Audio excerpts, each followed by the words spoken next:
नमस्कार दोस्तों, आप सब कैसे हैं? उम्मीद करती हूँ कि आप सब बहुत अच्छे होंगे और मन लगा के पढ़ाई भी कर रहे होंगे। दोस्तों, अभी पीजीटी का रिजल्ट आया हुआ है। बहुत सारे विद्यार्थी असफल हुए हैं, बहुत सारे सफल हुए हैं। तो दोस्तों, ये एक जो है प्रक्रिया है। ये मत सोचिए कि उसका हो गया और मेरा नहीं होगा। आपका भी सिलेक्शन ज़रूर होगा। आप बस लगे रहिए, मेहनत करिए, देखिए आपके कदमों में एक दिन सफलता ज़रूर रहे होगी। तो ये सफलता मिलती कैसे है? अगर आपके अंदर जुनून है, जज़्बा है और लगातार ईमानदारी से आप मेहनत कर रहे हैं। ईमानदारी शब्द मैं बोल रही हूँ, ईमानदारी से अगर आप मेहनत कर रहे हैं, क्योंकि पढ़ने वाले तो बहुत सारे हैं, लेकिन सिलेक्शन उसी का होता है जो ईमानदारी से लगा होता है। तो आप लग के मेहनत करिए, देखिए सफलता आपको ज़रूर मिलेगी। तो आइए देखते हैं क्या है। हम नाटक याद कर रहे हैं ना। इस वीडियो को आप सब ना लास्ट तक देखिएगा। ये बोर्ड पे मत जाइएगा कि मैम के पास डिजिटल बोर्ड नहीं है या फिर अच्छी क्वालिटी नहीं है। तो आप बोर्ड पे मत जाइए, बस मैटर पे जाइए कि याद कौन करवा रहा है। पढ़ाने वाले तो बहुत सारे हैं यूट्यूब पे, लेकिन जो क्लास में ही याद करवा दे, थोड़ा सा टेक्निकली, थोड़ा सा चीज़ों को लिंक करके, वही समझ लो कि अच्छा टीचर होता है। तो हम यहाँ जयशंकर प्रसाद के नाटकों को हमने लिखा हुआ है और बहुत सारे लोगों को याद भी होगा, लेकिन जब तक आप किसी चीज़ को किसी चीज़ से जोड़ेंगे नहीं, लिंक नहीं करेंगे, तब तक वो एग्ज़ाम में कन्फ्यूज़ हो जाता है, एग्ज़ाम में क्वेश्चन गलत हो जाता है। तो आइए हम देखते हैं, क्या है इनका पहला नाटक। पूछा जाता है जयशंकर प्रसाद का पहला नाटक कौन-सा है? तो सज्जन है। क्या है? सज्जन। सज्जन है, कल्याणी परिणय है, करुणालय है, प्रायश्चित है, राजश्री, विशाख, अजातशत्रु, जन्मेजय का नाग यज्ञ, कामना, स्कंदगुप्त, एक घूट और एक है चंद्रगुप्त। इधर हमने लिख दिया है ध्रुव स्वामी। नाम से तो ज्यादातर लोग परिचित होंगे, जो नए होते हैं उनको थोड़ी समस्या आती है, लेकिन अभी देखना कितनी जो है आसानी से हम याद कर लेंगे। सज्जन देखो, अब जयशंकर प्रसाद है, शंकर जी हैं, तो सज्जन तो रहेंगे ही। जयशंकर प्रसाद कैसे हैं? सज्जन है। कैसे हैं? एक मिनट। जयशंकर प्रसाद, तो हम देखते हैं कि सज्जन, शंकर जी सज्जन हैं और कल्याणी से परिणय, इनका क्या हो जाता है? परिणय हो जाता है। शंकर नाम कोई भी सोच लो कि किसी कोई व्यक्ति है, उसका नाम जयशंकर है और वो क्या करता है, पहले तो बड़े सज्जन रहते हैं और इनका हो गया परिणय। क्या हो गया? कल्याणी से इनका परिणय हो गया, शादी हो गई। और समय भी साथ में देखते जाइए, हमने लिख दिया है। तो आपको ये दिक्कत नहीं होनी चाहिए कि सीरियल वाइज है, क्रम से है कि नहीं, तो क्रम से ही है। तो क्या होता है, इनका कल्याणी से जब परिणय हो जाता है, तब ये करुण करने लगते हैं, मतलब रोने लगते हैं। देखो, शादी के पहले चीजें बड़ी अच्छी लगती हैं, लेकिन शादी के बाद जब जिम्मेदारी आती है तो वही चीजें फिर बेकार लगने लगती है। तो वहीं से हमने लिंक जोड़ा हुआ है। कल्याणी से परिणय हुआ, करुण करने लगे, रोने लगते हैं, प्रायश्चित करने लगते हैं कि हमने शादी क्यों की।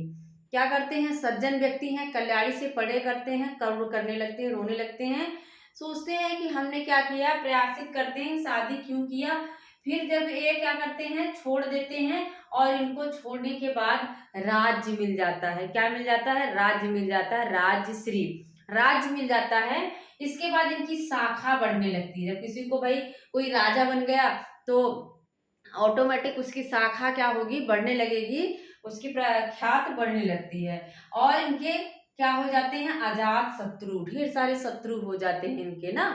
अजात शत्रु, शाखाएं जब बढ़ेंगी, कोई फेमस होगा तो उसके शत्रु भी होंगे, जाहिर सी बात है। तो शत्रु हो जाते हैं और जन्मेजय का नाग यज्ञ करते हैं। इसके बाद ये क्या करते हैं, इन सभी शत्रुओं से मित्रता करने के लिए नाग यज्ञ करते हैं और उसमें एक कामना करते हैं। क्या कामना करते हैं? स्कंदगुप्त। क्या करते हैं कि सभी लोग क्या हो जाए? स्कंदगुप्त हो जाए, हमारे पास आ जाए स्कंद की तरह। जैसे देखो, एक जड़ में बहुत सारी चीजें, बहुत सारी जड़ निकली रहती है, स्कंद जो होता है। तो क्या करते हैं? कामना करते हैं स्कंद की तरह सब लोग मेरे पास आ जाएं। उसके बाद यज्ञ के बाद एक घूंट पीते हैं, चंद्रगुप्त, और लास्ट में इनको क्या होता है? ध्रुव स्वामिनी मिल जाती है। क्या बन जाते हैं ये? क्या कौन मिल जाता है, ध्रुव स्वामिनी मिल जाती है। तो लास्ट वाला याद रहता है, यही बीच में हमें गड़बड़ी होती है। तो चंद्रगुप्त 31 का है और ध्रुव स्वामिनी जो है वो 33 का है, 1933 है। तो याद रखिएगा। जयशंकर हैं, एक व्यक्ति हैं, उनका क्या होता है, बड़े सज्जन व्यक्ति रहते हैं, उनका कल्याणी से परिणय हो जाता है। क्या हुआ, परिणय हो गया, शादी हो गई। शादी होने के बाद इंसान क्या होगा, करुण करने लगेगा, करुणालय हो जाता है। और उसके बाद एक प्रायश्चित करते हैं कि हमने शादी क्यों की, प्रायश्चित करते हैं हमने शादी क्यों करी। प्रयासित के बाद इसको छोड़ देते हैं, इनको राज्य मिल जाता है। राज्य मिला तो इनकी शाखाएं भाई बढ़ने लगी, शाखाएं बढ़ी तो अजात शत्रु तो रहेंगे ही। देखो मैं एकदम से बता रही हूँ आराम से। जब शाखाएं बढ़ गई तो इनके शत्रु बढ़ गए। शत्रुओं को अपनी तरफ करने के लिए एक नाग यज्ञ करते हैं, और नाग यज्ञ में क्या करेंगे, कामना, क्या करेंगे, कामना करेंगे, 27 में कामना करेंगे। और सोचते हैं, उसमें कामना मांगते हैं कि सारे लोग स्कंद की तरह मेरे हो जाएं, और एक घूंट फिर पानी की पीते हैं, और लास्ट में ये चंद्रगुप्त बन जाते हैं और इनको ध्रुव स्वामिनी मिल जाती है। ये एकदम आसान ट्रिक है। आप लोग जो समय को देख लीजिएगा, नाग यज्ञ 26 का है और कामना 27 का, 29 में एक घूट है। यह क्या है, एक एकांकी है और अन्योपदेशिक नाटक है। क्या है ये, एक अन्योपदेशिक नाटक है। ठीक है, अन्योपदेशिक मतलब जो कामना है, ये घूट है इधर, एक घूट एकांकी है, लेकिन जो कामना है ना, ये प्रबोध चंद्रोदय एक अन्योपदेशिक संस्कृत का नाटक है। मैंने बताया था कृष्ण कवि का है। और उसी के ऊपर जैसे ये नाटक है कि भावनाओं को पात्र बनाया गया है, वैसे ही कामना में भी भावनाओं को पात्र बनाया गया है। जैसे आप देखेंगे कामायनी में काम है, ईर्ष्या है, ईड़ा है, तो ये सब क्या है, भावनाएं हैं, उसको पात्र बनाया गया है। वैसे ही कामना में भी जो है इन्होंने भावनाओं को, जो भावनाएं हैं मनुष्य की, उसको पात्र के रूप में चित्रांकित किया हुआ है। अब इसके विषय भी देख लेते हैं। देखो विषय पूछा जाता है, कुछ लोग कहेंगे कि मैम ये तो पांडे का मैटर है, तो ठीक है, अगर मैटर कहीं अच्छा है तो वो बुक नहीं मायने रखती कि किसकी बुक है ना, मैटर बढ़िया होना चाहिए।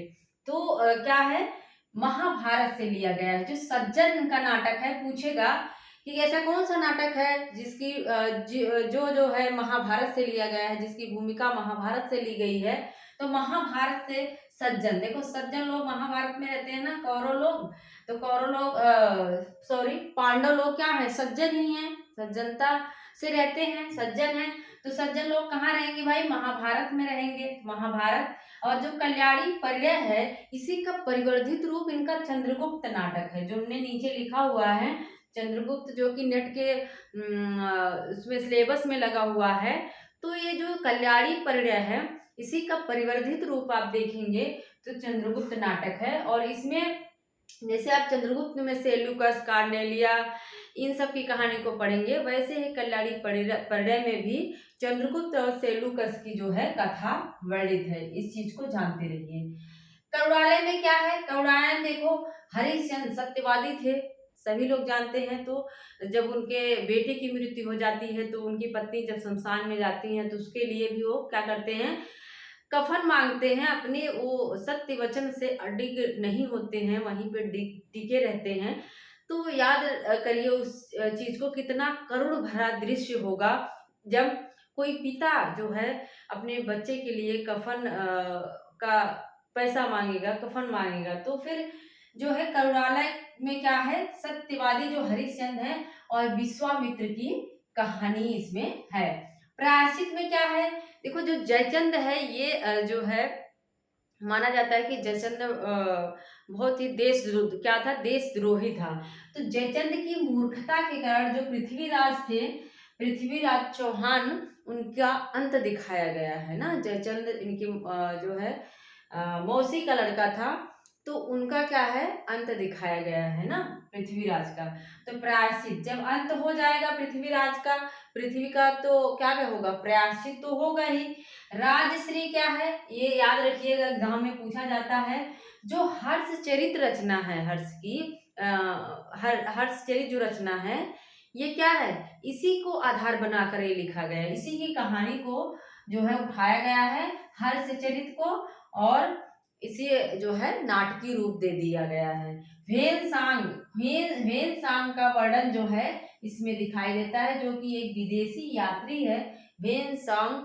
ह्वेनसांग जो है वो आता है, ठीक है। उसका वर्णन किसमें है? राजश्री नाटक में है। विशाख में क्या है? विशाख देखो, राजत रंगड़ी एक कल्हड़ की रचना है। इसमें जम्मू कश्मीर का जो इतिहास है उसका वर्णन मिलता है। तो अगर पूछे कि विशाख किसके ऊपर आधारित है, या पूछ रहे राजत रंगड़ी जो कल्हड़ की है उसके उसके आधार पर कौन सा नाटक लिखा गया है, तो आप बताएंगे विशाख। क्या है? विशाख। देखो इसमें भी राज आया है, तो राज वाला नहीं होगा, आप सब कंफ्यूज मत होइएगा। राज वाला दूसरे में चला जाएगा, अर्थात विशाख वाले में चला जाएगा। राज वाले में हर्षचरित आएगा, ठीक है। अजातशत्रु है। अजातशत्रु में तीन राज्यों को केंद्र बनाकर जो है इसकी रचना होती है। मगध है, कौशल है, कौशाम्बी है। मगध, कौशल, कौशाम्बी को केंद्र में रखकर इस नाटक की रचना होती है। किसकी होती है? तो अजातशत्रु की होती है। याद रखिएगा, एग्जाम में पूछा जाता है। जन्मेजय का नाग यज्ञ 26 में है, और इसमें जब राजा परीक्षित, इनके पिता जो है कौन है? जन्मेजय। जन्मेजय के जो पिता हैं राजा परीक्षित, उनकी जब मृत्यु हो जाती है, तो इसमें जन्मेजय के द्वारा नागों का विध्वंस दिखाया जाता है। एक यज्ञ कराया जाता है और उसके द्वारा जो है नागों का विध्वंस दिखाया जाता है। तो नाग शब्द आया है, तो इसमें दिक्कत ही नहीं होनी चाहिए, नाग यज्ञ, ठीक है।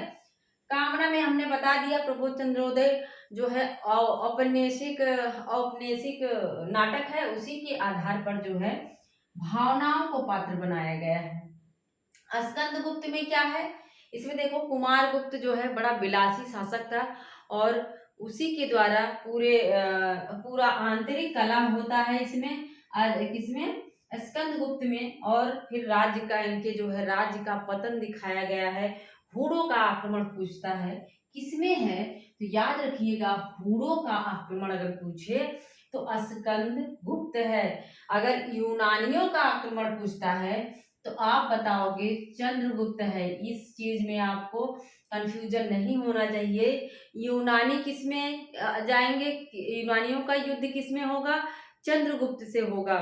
लेकिन हूणों का आक्रमण अगर पूछता है तो आप कहोगे स्कंदगुप्त, ठीक है। और देखो, ये घुट जो है ये आनंदवादी सिद्धांत पर आधारित है, एकांकी है। क्या है? आनंदवादी सिद्धांत है, एकांकी है। और चंद्रगुप्त जानते ही हैं, इसमें चंद्रगुप्त है, कार्नेलिया है, शेल्यूकस है, ये सब जो है पूरी कहानी है। चाणक्य है, बहुत सारे यहाँ से कथन भी पूछे जाते हैं। तो चंद्रगुप्त में क्या है? जो है चंद्रगुप्त और सेल्यूकस की पूरी कहानी है। कार्नेलिया से विवाह होता है अंत में।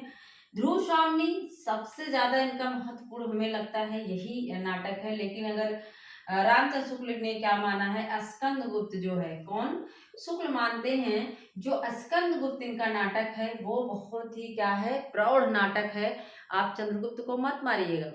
किसको मानेंगे? अगर प्रौढ़ पूछता है रामचंद्र शुक्ल के अनुसार तो आप स्कंदगुप्त मानेंगे। लेकिन ध्रुव स्वामी में क्या है? स्त्री की स्वतंत्रता पर बल दिया गया है। पहले क्या था? स्त्री को इतना स्वतंत्र नहीं माना जाता था, उनको घर में ही कैद करके रखा जाता था, उन पे बहुत सारे जो नियम कानून थोप दिए जाते थे। लेकिन ध्रुव स्वामी में क्या है? स्त्रियों की स्वतंत्रता पर बल दिया गया है। तलाक जो कि पहले नहीं होता था, तलाक पर जो है, तलाक का इसमें समर्थन किया गया है। और देवी चंद्रगुप्तम एक संस्कृत नाटक है। देवी चंद्रगुप्तम विशाख का नाटक है। विशाख एक संस्कृत कवि हैं और उन्हीं का है देवी चंद्रगुप्तम। उसी के आधार पर इस नाटक की रचना होती है। किसकी? ध्रुव स्वामी की, ठीक है। इस चीज को जानते रहिए। अब फटाफट एक बार फिर से कार्यक्रम देख लेते हैं। सज्जन है, जयशंकर जी क्या है? सज्जन है, और ये क्या करते हैं? कल्याणी से परिणय कर लेते हैं। परिणय के बाद क्या होता है? करुण करने लगते हैं, रोने लगते हैं, प्रायश्चित करने लगते हैं, मैंने क्यों शादी की, तो छोड़ देते हैं। और छोड़ने के बाद इनको राज्य मिल जाता है। राज्य के बाद क्या होगा? विशाख इनकी शाखाएं बढ़ने लगेंगी। जब शाखाएं बढ़ती हैं तो शत्रु हो जाते हैं।